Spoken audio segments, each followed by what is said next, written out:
Hi guys, this is Laiba बासी और आप देख रहे हैं मेरा यूट्यूब चैनल। आज की जो वीडियो है उसको हम बहुत जल्दी वाइंड अप करेंगे क्योंकि फिर अपलोडिंग का टाइम जो है वो लेट हो जाता है और इस तरह से उस तरह का रिस्पांस नहीं आ पाता जिस तरह का रिस्पांस मैं अपनी वीडियोस पे चाहती हूँ। खैर, starting of with today's double header आज हुआ दिन में मुल्तान सुल्तान वर्सेस क्वेरा ग्लैडिएटर्स, जो एक बार फिर successful most successful team of the tournament जिसे कहूंगी मैं, जो कंसेक्यूटिवली अपना रिकॉर्ड कायम करती हुई आ रही है, दैट इज मुल्तान सुल्तान, जो कि 12 रन से मेरे ख्याल से वो मैच जीत गई और यूं Multan Sultan is now at the top of the table. और जो अभी शाम में मैच हुआ था वो हुआ था लाहौर कलंदर्स वर्सेस पेशावर ज़ल्मी का। अगर उसके बारे में बात की जाए तो एक बड़ा इंटरेस्टिंग और थ्रिलर मैच हुआ। What a thriller! और उसमें आपको बहुत सारी चीजें भी नजर आई होंगी, बहुत ब्लंडर्स भी, बहुत रिकॉर्ड्स भी और बहुत मजे की चीजें नजर आई होंगी। कवर करते हैं। लाहौर कलंदर्स को आज बॉलिंग पहले करने का फैसला मिला और अनफॉर्चुनेटली लाहौर कलंदर्स ने ये अपना 5वां मैच हार के अपना जिसे कहते हैं वही जो 2016 से चलती हुई उनकी एक रिवायत आ रही थी कि हर वक्त हारते आते थे, एक बार फिर से उन्होंने वो रिवायत कायम की हुई है और आज उन्होंने कंसेक्यूटिवली 5 मैचेस हार चुके हैं और ऑलमोस्ट पीएसएल 9 की इस जर्नी से अपने आप को बेदखल कर दिया है, मैं ये कहूंगी, क्योंकि अब वो हो गए 5-0। अब उनके 5 मैचेस रह गए। अब अगर मैं कहूं कि वो इस टूर्नामेंट से बाहर नहीं हुए तो वो ऐसे हो सकता है जिस तरह से पाकिस्तान के इंटरनेशनल टूर्नामेंट्स में हालत होती है कि अगर फलाना टीम जो है वो अपने सारे मैचेस हार जाए, अगर उसके मैच में बारिश हो जाए, अगर उसके मैच में ये हो जाए, यानी कि दुआओं पे जिस तरह से एक टीम चलती है, लाहौर कलंदर्स का अब सफर वो वाला शुरू हो चुका है, क्योंकि लाहौर को अब दुआएं करनी पड़ेंगी कि कौन सी टीम अपने सारे कंसेक्यूटिव मैचेस हारती है, क्योंकि उनकी जो कैंपेन है बहुत बुरी जा रही है। राशिद खान की एब्सेंस तो हम कह रहे हैं कि राशिद खान की वजह से हो रहा है, राशिद खान के नहीं है तो लाहौर कुछ नहीं है, लेकिन फखर जमान भी उस तरह से इस सीजन में लाहौर कलंदर्स के लिए क्लिक नहीं कर पाए जिस तरह से यूजुअली डस। अब जरा बात करते हैं इस मैच के बारे में। तो पेशावर ज़ल्मी बैटिंग फर्स्ट, उन्होंने जो है वो टारगेट सेट किया 212 रन्स का for the loss of only 4 wickets, जिसमें जो टॉप स्कोरर्स रहे वो थे साइम अयूब, बाबर आजम और रोमन पॉवेल। साइम अयूब ने क्या क्लासिकल इनिंग्स खेली, 88 ऑफ ओनली 50 समथिंग डिलीवरी, जिसमें उन्होंने 4 छक्के भी लगाए, 6 चौके भी लगाए। बाबर आजम ने इतना अच्छा कैमियो खेला 48 डिलीवरीज का, फिर रोमन पॉवेल ने 42 डिलीवरीज का इतनी जबरदस्त नॉक खेली वो। तो इनका जो है स्कोर मिला के जो है उन्होंने 212 रन किए।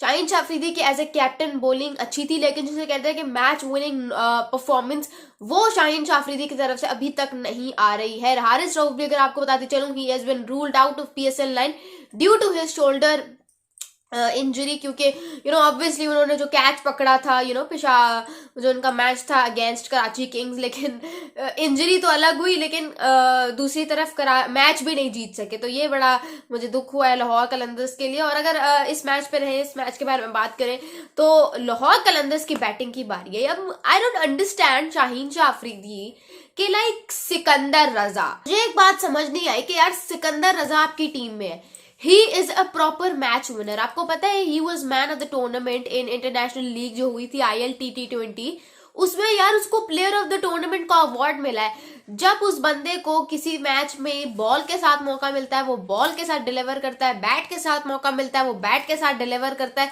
और आपने उसको सही तरह के शाहीन शाह अफरीदी को मैं कहूंगी आकिब जावेद जो हर वक्त he is very obsessed with his PDP program कि हमारा प्रोग्राम ये है, हमारा प्रोग्राम वो है। I don't know, after achieving 2 trophies, ठीक है यार आपने 2 ट्रॉफीज अचीव कर लिए, but what is this obsession? Like ठीक है ना यार, ग्राउंडेड रहो, या अगर ग्राउंडेड नहीं रहा जा रहा so at least focus on what you are doing in your management. ठीक है, आपकी मैनेजमेंट कहाँ है? सिकंदर रजा उस बंदे ने इस टूर्नामेंट में लाहौर कलंदर्स की तरफ से सिर्फ 30 बॉल्स खेली हैं और उसको आप बैटिंग स्ट्राइक पे बात करो तो हमेशा 5 नंबर के बाद भेजा जाता है। आज भी आपने सिकंदर रजा को बिठा के, ठीक है, कार्लस ब्राथवेट जैसे एक कैरेबियन हिटर को बिठाकर आपने उन दोनों के अहेड एक रूकी प्लेयर को भेज दिया एहसन भट्टी, और उसकी वजह से मुझे लगता है कि आप मैच हारे हो। वो जो आपका एक ब्लंडर था, वो डिसीजन जो आपने किया वो बहुत बड़ा ब्लंडर था। मतलब सिकंदर रजा आपकी टीम में है और आपने जो है एहसन भट्टी को उनके अहेड भेज दिया। I feel like this is the most worst, and क्या ये बंदा इसको बोले, मुझे अपनी वो नहीं है, because obviously I am not a Lahore Qalandar fan, this is something very basic जो हर एक बच्चे को भी पता होगी। तो मेरे ख्याल से वहां से फिर लाहौर कलंदर्स मैच आ रहा है। अब बहुत सारे लोग ये कह रहे हैं कि रसी वनडरसन ने जो इनिंग्स खेली है वो सेल्फिश इनिंग्स है। वो कैसे सेल्फिश इनिंग्स है, आप मुझे ये बताओ। 104 not out of only 52 balls, मजाक बात नहीं होती। What an innings, he could have won it for Lahore Qalandars अगर उनका कोई सपोर्टर होता ऑन द अदर एंड, लेकिन उनको कोई सपोर्ट करने वाला था ही नहीं, तो वो अकेला बेचारा बंदा क्या करता। नॉट आउट अगर वो गया है तो इसका मतलब ही could have finished the match, but he was having nobody to help him and support him from the other end. So वो क्या करता बेचारा बंदा।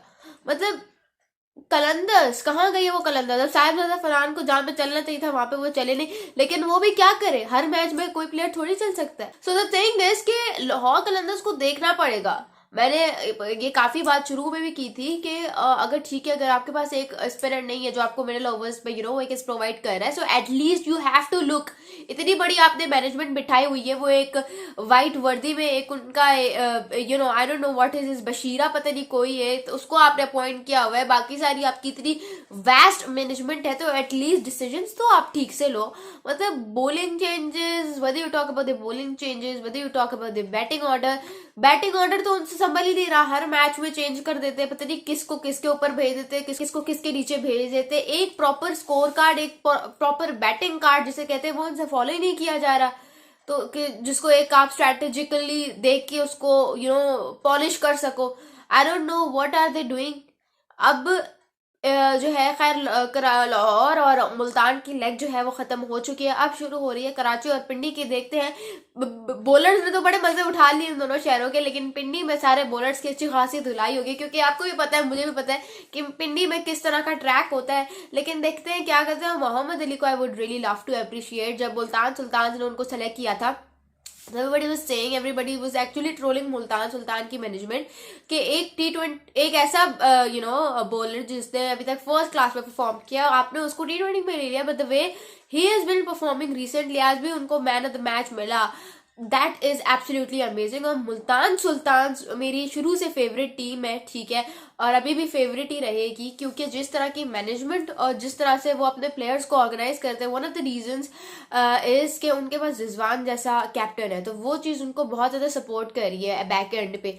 तो और दूसरे उसके अलावा अली खान तरीन जो है, बाकी भी उनकी जो प्रॉपर मैनेजमेंट उन्होंने बिठाई हुई है वो बहुत कमाल की है, जिसकी वजह से मुल्तान सुल्तान हमेशा जो है अपनी कैंपेन एक सक्सेसफुल नोट पे एंड करती है। लेकिन लाहौर कलंदर्स को अब देखना पड़ेगा कि उनको क्या करना है। मुझे तो बहुत मुश्किल लग रहा है, क्योंकि इस तरह की परफॉर्मेंस के बाद आपका कॉन्फिडेंस इतना ज्यादा शैटर हो जाते हो, फिर आप बाकी के जो इनके 5 मैचेस हैं इनको कंसेक्यूटिवली जीत भी जाए तो मुझे नहीं लगता दिल be able to make a comeback, but let's see क्या होता है। well this was my review for today, और मजीद ऐसी वीडियोस देखने के लिए इस YouTube चैनल को सब्सक्राइब कर दें। This is Laiba Abbasi signing off.